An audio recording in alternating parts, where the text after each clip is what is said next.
So what duration are we talking about? Are we talking about 6 months, one semester, the whole course, or? So as of now, they've talked about the fall semester. We don't know what spring is going to bring.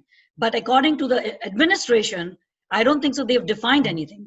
They are basically stating that if the universities continue to offer online classes, the students will not be allowed to come back in, or who are here has to leave the country. So, COVID can go on beyond December. We don't know. I mean, a vaccine has not come out. So right now on a piecemeal basis, there are no classes in fall. And my assumption is this, that if universities continue the same in spring, these students basically are out of the country for close to 1 year. Yeah, no, that's true, very true. We also have Feras Ismail. He's joining us from Germantown, Maryland. He's also a writer for American Bazaar. So Feras, you have any question for Aparna? Yeah, I do. Thank you. I have a question here. How does the new H-1B rule impact divided families? So with an H-1B worker in the U.S. Or a family in India or vice versa, what can they do to, help that situation? Basically, the problem is this, that yes, I have known, some of my clients whose wives have traveled to India or husbands have traveled to India who are on a dependent status. So the H-1B is the primary worker, husband and wife who is living in the United States, and their spouses have traveled back to India for family reasons, a lot of times to take care of aging parents, but they are now stuck in India. The reason simply being is that they do not have a dependent visa or H-4 visa stamped on their passport. And the consulates have clearly stated, and the Trump administration has clearly stated, that this ban is not only on the primary visa holder, but also it expands to the dependents also. So, a lot of these H-4s possibly are not even working. And it does not make sense that why the spouses need to remain outside of the country, when the primary H-1B worker is already here. So this sort of a ban does not actually make any sense to prohibit. And, a lot of these families have young children who are in the United States, who are staying with one of the parent, and one parent is stuck outside the country and cannot come in, who knows, for an indefinite time period. Let me ask you another good question. That brings a good question is like, what happens for emergency? If some student has any emergency, what would they do? Because as an example, if somebody gets hospitalized and the rest of the family is in India, is there anything they can help? Or so basically this ban, closed, how do they manage it? Yeah, so this ban does not apply to B1, B2. If you're targeting to a situation where say an H1 or an F1, they are in the United States and there is a family emergency and their parents or somebody needs to come, then this ban does not apply to B1, B2 visa holders. If they have a stamp visa, they can come to the United States. If they do not have a stamp visa, there are emergency appointments available at the consulate. And with proven emergency, these people are granted visas. I've had a similar case where, an F1 student had a medical emergency and the parents were allowed to come to the United States on B1, B2 based upon family emergency, where they obviously had to show a lot of documentation of the medical emergency and they were allowed to come to the country. So yes, there are exceptions to the rule, but void this emergency. If you are even on H4, for example, we are talking about B1, B2, but what we really need to understand is, what if there is a spouse who's stuck in India on an H4 status? H4 is not stamped by the consulate. Would they be stamping B1, B2 in lieu of H4 if there's a family emergency in the United States? We don't know that. Yeah, now, that's a very good question. I really appreciate that. Jaisal, you have any other additional question for Aparna?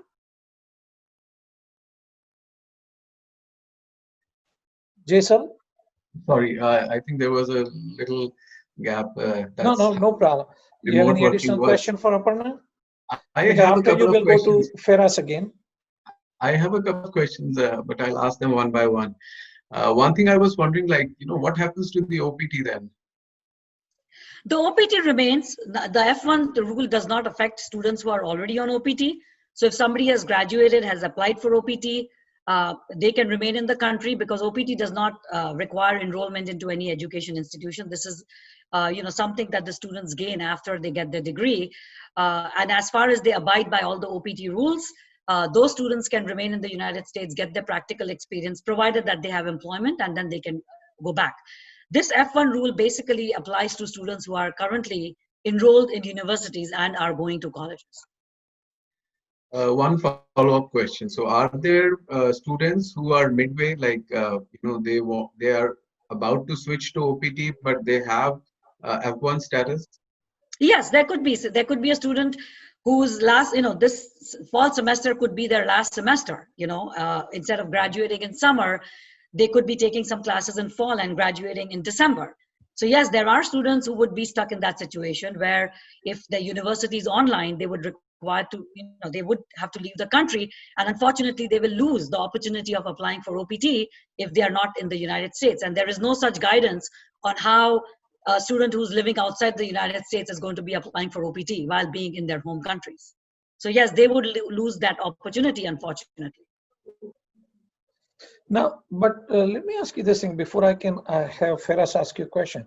So somebody who's already on OPT, that means they are not studying right now. So they are not impacted, correct? That is correct, yes. Second thing, if somebody is already in US but on a CPT and studying, they are not impacted, provided their college is on grant and or hybrid program, correct?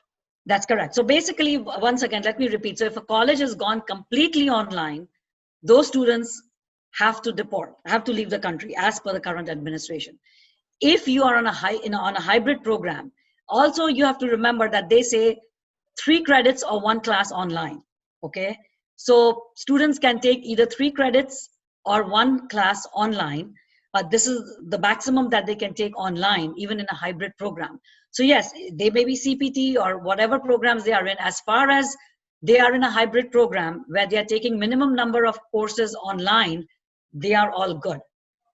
We are basically talking about programs that are going completely online, but keep in mind that the online requirement is also there. So if it is more than 1 course or 3 credits online, students need to reconsider that and talk to their, DSOs or, the international office to see what the universities are going to do. Okay. Now that's a very good point. Just yesterday I was talking to the DSO of University of North America, and they are going back to the same model where you have on-ground class as well as you have a hybrid model, which is easier for them. And second thing, that they are granting admission to anybody looking to transfer into their college, and they are eligible for that. So that's a really good point, Aparna, you mentioned to our viewers. Feras, you got any additional question for Aparna? Yeah, I do. Sorry about that in the background, but I have a question from a reader. They're asking, so this is what they're saying. I've been coming to the US and they came to India for marriage. They're still paying the tax and they're keeping their job and current visa status.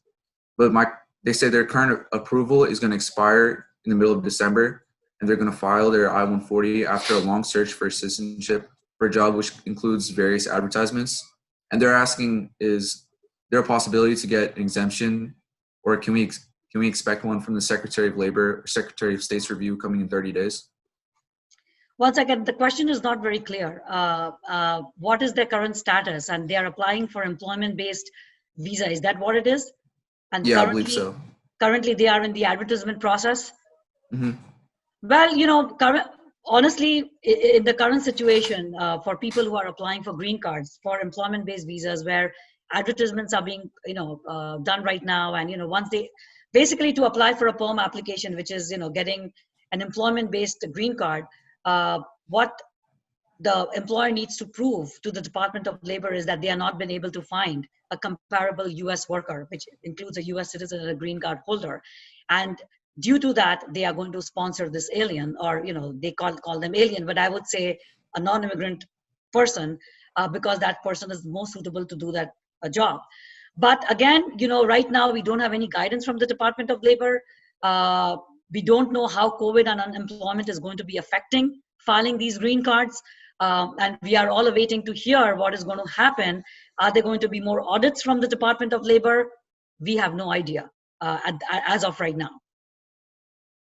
So we will just have to wait and watch. And the administration has said that even for H-1Bs, they are going to enforce stricter rules where they have to make sure that, they actually need these H-1B workers. Are these H-1B workers basically, taking away employment from US workers? So we really don't know where all this is heading to. So there are a lot of uncertainties. I would tell people not to panic. We all need to hope for the best. We have elections coming in November where the Democrats have promised that, things would be very different. And I would just say stick to the news. And even for the students, Kirit, as you were mentioning, I don't know if anybody, I'm sure everybody's following the news that MIT and Harvard have sued the Yes. immigration services. Also in the state of California on Friday, they have sued the government, and also Johns Hopkins has actually sued the government. And now they are all trying to say that what they are doing is, arbitrary, it's capricious. It's 1 month before the schools are beginning, and doing what they are doing is absolutely out of line. And they're expecting the courts to come up with a decision next week. So I'm just saying, be hopeful. There are a lot of judges who are looking at the arguments on both sides. And the arguments that are made by Harvard and MIT are extremely strong, where they're trying to explain that, what the administration is doing is not helping the pandemic. I think one of the reasons they are saying is, students need to leave because if there are fewer students in the country, it's going to help the pandemic. In what way? These students are traveling to countries where the pandemic is there. And I think it is an indirect pressure from the Trump administration to the universities, forcing them to open rather than being online. And this, forcing them to open is going to create more problems rather than less. So I think that whole argument that they're doing this to control the pandemic just does not make sense, because if the students are here and they're doing online education anyways, it helps the university, first of all, get revenue.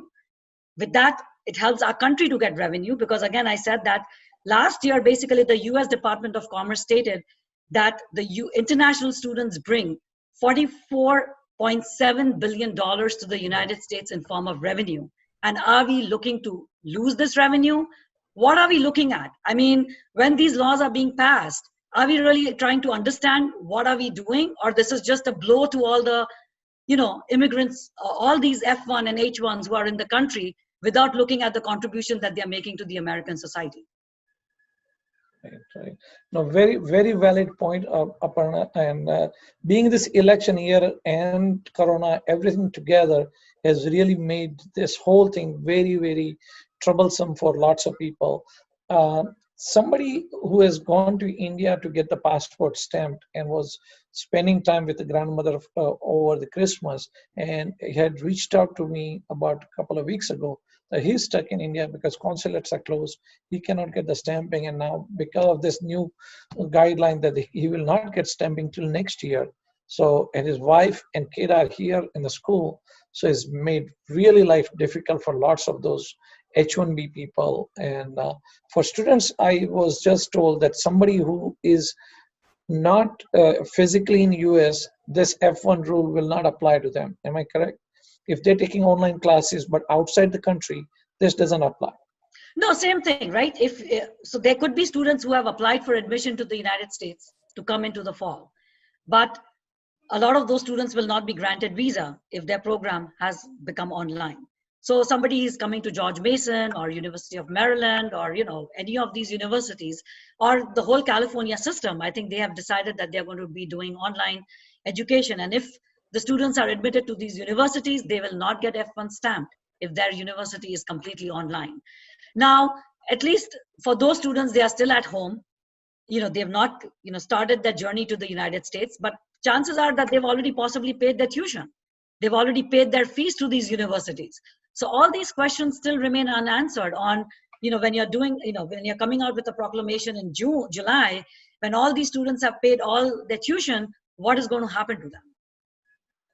Right. And it's very interesting to read, the Harvard and MIT lawsuit, where they're also trying to say that a lot of students who are also here, they come from countries where internet is prohibited because of their social, because of the political strifes in those countries, or they are living in rural areas where internet is not available.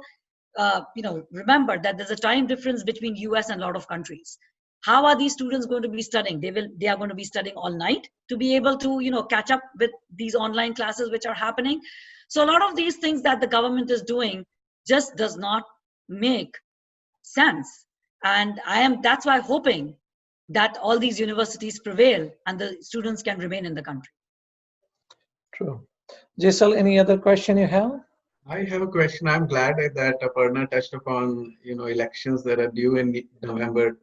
So, your law firm has been in business for quite some time now, and you file all kind of applications like student employment, green cards, and you have seen both Democrats and Republicans in the White House. So, for the audience, give us a snapshot, if you could, like the basic differences on, these immigration policies between the two political parties in the US. Well, I think it's sometimes very hard to draw the line, but in general, Democrats have always has favored, immigration, whereby, they have favored illegal immigration. They have favored, refugees, asylees, people who've come from other countries on humanitarian grounds. So the Democrats have favored, helping those kind of people and, putting them onto an on an immigration status. The Republicans also in the past, who have not favored illegal immigration, but it's not that they have not favored employment-based immigration. One has to remember that employment-based immigration has to do a lot with the economy in the United States. And it has gone up and down depending upon the administration. But in the past, employment-based immigration has not been affected to that an extent, which we are seeing right now. Right now, we are seeing that there's a complete divide. There had been Republican presidents in the past, but it's not that they had stopped immigration. Employment-based immigration was still happening. It's only when the economy was a little shaken up, immigration took a different viewpoint, but it's never taken a viewpoint that we are seeing today. Today, I think it seems that immigration is, people who are coming to the United States are slammed in all directions. It is, if they're coming on humanitarian grounds, it's a problem. Asylees, it's a problem. Refugees, it's a problem. So it's stuck to that. But now this year, again, it is, I think this administration always talked about we want skilled workers. What are H-1Bs? What are L-1s? What are J-1s? A lot of them are skilled workers who are contributing to the United States. So I'm seeing that this, this total immigration ban is affecting all immigrants, not just immigrants in certain sections. So I think it is all across the board. Immigration in the United States has becoming basically it's a ban. To me, that's what it looks like. Humanitarian grounds, it's a ban. Merit-based ground, it's a ban. So I don't know where we are heading and what we are doing. Great. Go ahead, Jaisal, your follow-up. I was wondering, like, when such proclamations are announced, are there any chances of any changes, or how does that really work? Like, once they are announced, they are done. Like, that's how. So it depends, So like for the student one, as I told you that yes, they did announce this proclamation, but now they are being sued. The premium universities have come forward and they are suing the government in their district courts. And if there is, a temporary order that is placed, then hopefully the students have some, grace period on what is going to happen. And then ultimately these might go up to the higher court, which could be the Supreme Court of the United States. As you all must have seen that in the last 3 weeks, Supreme Court of the United States have made major decisions. But I believe that this week was the last week of the Supreme Court of the United States to be in session. So, this might be a situation where there would be a temporary, stop on this thing. Then the government is now going to also appeal this decision of the lower court, stating that what the lower courts are doing is wrong. But temporarily, if there's an injunction on what the government is doing, that will at least help the people in the next 3-4 months. And then it'll be, an ongoing battle. Like you must have seen in the DACA case, right? In the DACA case, the lower courts basically said, government prohibiting DACA is not correct. But then the case went all the way up to the Supreme Court. And then the Supreme Court has now ruled in favor of DACA. So I think that's how it is all going to go. But these temporary injunctions can at least help the people, even during this COVID pandemic. In DACA's case, I think it took them some time to reach that stage. Is there any timeline for such, such process? Well, it's hard to know because, right now a lot of courts are not even functioning, right? So I'm hoping that next week, this ruling that comes out from the different district courts, if they put an injunction, and justice is above all in this country, if they do put a temporary injunction, then the government may have to appeal. And I'm hoping that with that temporary injunction, 2-3 months are passed, and these students, the semesters begin, and then hopefully by then December comes and there is some, we get some relief from the pandemic. Sure. Feras, you have any additional question? Yeah, I'd like to make a clarification to the last question I asked as well. So that reader was saying that their advertisement is done and their perm labor certificate has been approved, if that changes the answer to your question at all. Okay, so if the advertisement is done and the perm labor has been approved, they should go ahead and file the I-140 petition. I-140 petitions are still being considered by the immigration and they are still being approved. So they should go ahead and do whatever is needed to get the ball rolling. Okay. Because things are still working, immigration is still, H1s are. So let me just make one clarification that the H-1B or the L-1 rules that have come into play, they only apply to people who are currently outside of the United States, who do not have stamps on their passport. But say if you're an H-1B or an L-1 who is outside the country, but their passports are stamped, then they can come back to the United States, okay? The rule does not affect anybody who is currently in the United States. So if somebody is on an H-1B status, they can continue to extend their H-1B status. They can continue to change employment within the United States. All applications filed for H-1Bs, L-1s who are within the United States are still being considered. They're still being processed by the immigration services, still being approved. And the same goes with the I-140 petitions. If you're already in the US, your perms have been approved, then yes, you can go ahead and file the I-140s. They are still being considered and still being approved by the USCIS. So what I'm trying to say is people who are in the US, please don't lose hope. As of now, things are working as they should be. And I'm hoping that there is no other changes that the administration brings around. I'd like to ask another question, if I could. So what should the impacted F1 and M1 students currently in the US do? Should they stay and wait it out or return home? Well, I think as of now, I would say that they should wait to hear what the decision of the court is. They should wait at least for a week to 10 days to see what is happening. And that's why the universities have put pressure on the court to come out with a decision at least next week. I don't think so they should start packing their bags and leaving. I do understand this is a very difficult time for them because one has to understand that there are a lot of flights which are not operating. A lot of countries are not, allowing people to come back. So there's not just one that they cannot be studying, but they also have to look at their country situation and if they can even fly back. So let's hope for the best. Let's hope that, the courts prevail also this time and that they can still stay back. So don't panic. Let's keep our fingers crossed and hope for the best. And, give yourself at least 2 weeks before you make a decision. So on the other side of things, what do you think students in India planning to join US schools this fall, what do you think they should do? Well, this is a tough question to ask, and this is on a person-to-person basis. Students usually come to the United States not only to study in the university, but it is also an experience, right? You're coming to a new country, you're joining a university in a new country. It is a completely new experience. So it will be very interesting to see how many students who are coming from India will be continuing online studies while they are in India, because it all depends upon on a one-on-one basis. Some people might say, okay, I don't want to waste a semester.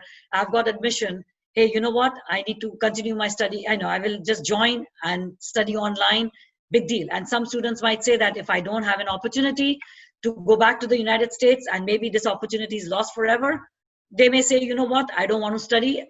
Let me go to some other country. So we'll all have to see how it works. And one does have to remember that during the COVID situation, we don't know how this is going to work out. So I think everything is going hand in hand here. So students who are out of the country may also not be coming to the United States because of the pandemic. People are scared to travel. But I'm more concerned about students who are already in the country. There are so many students who are already in the United States. To have them just leave does not make sense to me. People who are outside, they do have a right to make a choice. One more question. One of the viewer asked for, he applied for H-1 transfer and his change of status got denied due to the reason of his H-1 amendment, the old employer did not file H-1 amendment to new client location, can he stay in US for 180-day grace period? And is there any exemption coming up for H-4? No, there is. If your H-1B is denied, basically, there's a 10-day grace period that is so-called given, where people are required to leave the country. The 180 days is basically that is a separate issue. 180 days is per se like if you have stayed for beyond 180 days, then you could be barred from coming back into the United States. So that is a completely different thing. For H-1Bs, if your H-1B has been denied, technically you're supposed to leave the country. Okay. Let me see. No, I think the lawsuit you already answered that the MIT and Harvard are already suing, so that's already there. On H-1B issue, there are no lawsuits or anything that can be filed, right? No, nothing is happening right now. But the hope is this, that the effect could be, as you all may know, that the lottery system, just went through in April. Just until June, people were applying for H-1Bs, for those who were selected under the lottery. So there would be a lot of people who would be coming outside of, who are outside of the United States under the lottery. But those people also need to remember that by the time these petitions get adjudicated, it could be October, November. And let's hope that the consulates open in spring. And a lot of these H-1Bs are given for 2 to 3 years. So they might be able to come using that H-1B next year. Hoping that the administration changes, things change, consulates open, so people would be able to come. So all I'm trying to say is don't lose hope. There is still hope for the H-1Bs to come back to the country. If not this year, hopefully next year. Now, normally they have some time limit on H-1B.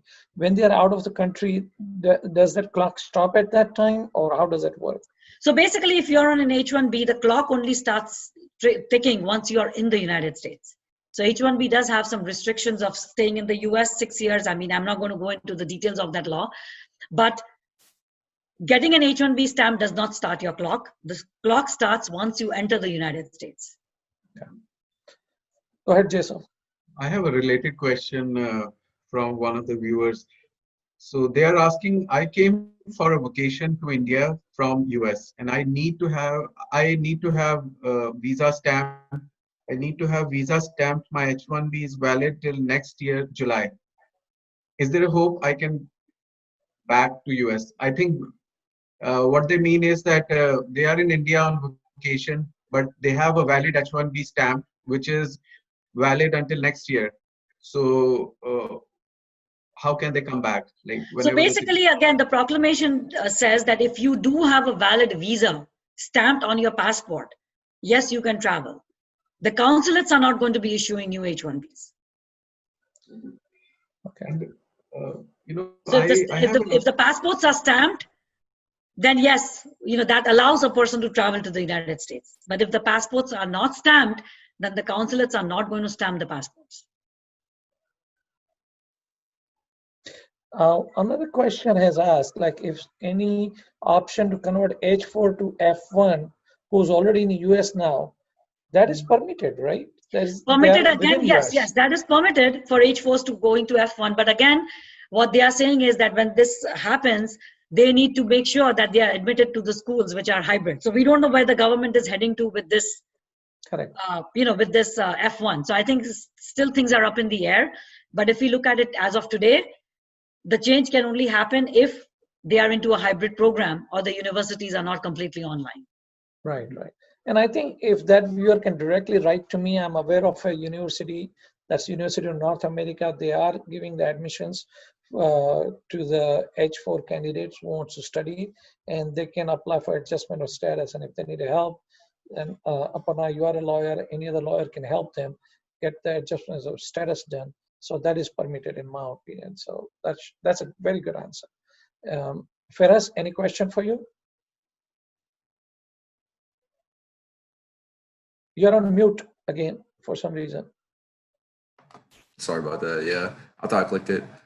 Could you provide a comment on a backlog for all employment-based approval I-140s? Well, the problem is this, that, India is actually backlogged, India, China, some of these countries, because as you know that most skilled workers actually are coming from these countries. And unfortunately, this backlog has increased tremendously. There's a wait of 8, 9, 10 years. And it is very difficult for these families, especially in the current immigration scenario. They have had kids who are US citizens. There are people who are in this country for 15, 18 years who are still on H-1s and have not been able to get a green card. And they have contributed to the United States society. They are working members. They are paying taxes. And it is unfortunate that our government has not done anything to help these people to expedite some ruling or some law where these employment-based immigration numbers they move faster for people who are coming from these countries. If you are from other countries like Europe, where the immigration from that country is less, and if you're filing under employment-based and in an advanced degree, then yes, the numbers are all current. So there are a lot of countries which are suffering. A lot of them are Asian countries, which includes China and India. So yes, the government really needs to think about this, and maybe we are hoping with the new administration that comes into the White House, with a new party coming into the White House, that they really reconsider what is happening with the American immigration. And if you want these people to be, good citizens, contribute, on one hand, all these people, think about this. A lot of these people are working in the information technology industry. A lot of these people are working in the healthcare industries. A lot of PhDs who come from India and China are contributing to our healthcare, to our science. A lot of IT workers from India, as you may know, that a lot of US has become remote. And who is supporting all these remote working is the information technology workers. If the universities become online, there's a background how these universities become online, right? The networking is required. Who's supporting all this? Is the background workers, are the IT workers. So these are essential workers who are in our country. They are contributing to our society. They are doing meaningful work for our society. And to close doors on merit-based people, as this administration also says, that merit-based people are also always welcome to the United States. Where is the reasoning here? These are all merit-based people who've lived in this country, contributed to the society, have their employment-based green card applications, what is called the labor applications, approved, and now they are just waiting in line for years and years and years, not knowing what the future holds. One viewer wrote that when do you see the lawsuit on F-1 be heard? And you already mentioned, hopefully in coming week, it will be kind of something. Yes, they're trying to push it so as soon as possible. Yes. Yeah, I think we have, go ahead. If anybody has any closing questions, I think we have gone way over an hour. So Jaisal, you have any last question, you and Feroz? One quickie, we were talking about the options that students may have or other visa categories may have. I was wondering, for a student, is it possible to switch their courses or universities if their courses have gone online, to go to the universities or change their courses to another college or university that is offering on-site courses? Yes, that option is available, but what I've been reading in the news is that a lot of students are saying that even that is very limited. It's like if there are more universities going online, then the hybrid model is in a very limited universities. And think about it, how they have like 1 month to do all this. Is that enough time? I mean, applying to a university, getting admitted to a university, as Kirit will know, he's associated with a university. This is not like an overnight process. It does take time to do the paperwork. They need to, get admitted to that university, fulfill all the requirements of that university. So, it is the hardship comes because the ruling has come just within 1 month when the universities start. And this obviously creates a hardship. If the government would have announced this back in April, where people have 6 months to decide what they want to do, makes sense. But people do have an option to change. But is that option a feasible option is a question we need to ask. And maybe Kirit can throw some light on that. Yeah, no, you're absolutely right, Aparna. As an affiliate with the University of North America, they are accepting applications. They are helping people come to that college. So if anybody needs the help, just write to us. American Bazaar, I think info at American Bazaar. Jaisal, you want to say the email ID? that we can give out, and people can Yeah. write, and we can definitely help those students who want to continue their education with the university, where they can have this on ground or hybrid model, and we can definitely help. So just write to us. That's all I can tell you, and we can definitely help you get admitted to some college and get that thing done. There's no question about it. One call just came, but don't call. If you know my numbers, don't call. It's easier for you to write rather than calling. So that's what I can recommend that. Go ahead, So, Jaisal, and then I'll our transition to contact. Feras. Yeah, like just quickly, you asked me the contact details. So www.americanbazaaronline.com is the website name where you have all the information.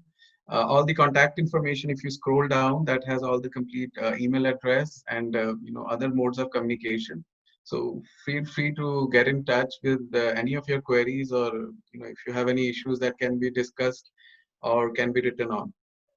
And I think any general question somebody has, if they write to us, we will be glad to forward to Aparna.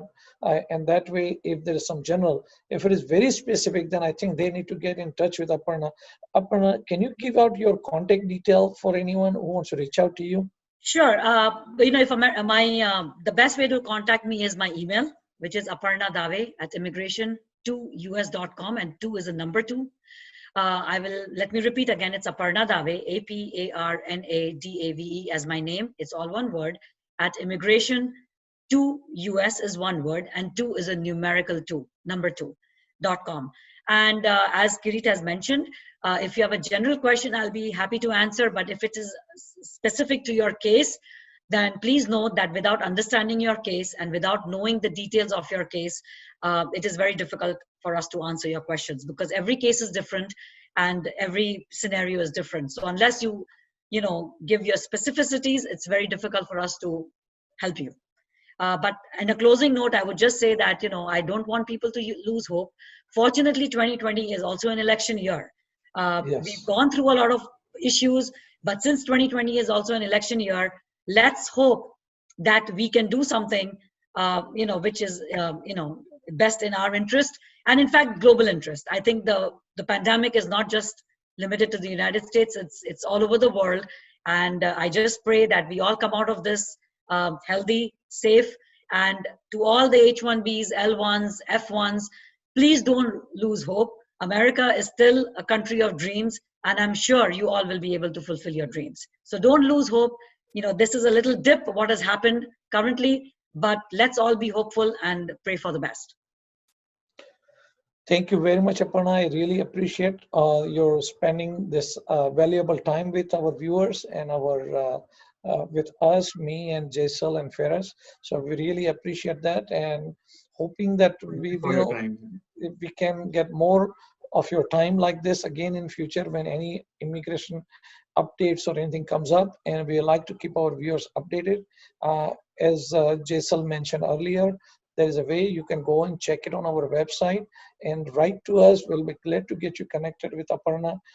She has helped number of students locally and nationally, and in fact, personally, I've taken her number of people, and she has helped many times. So I really, really appreciate that. Thank you very much, Aparna. Thank you very much. Thank you. Thank you.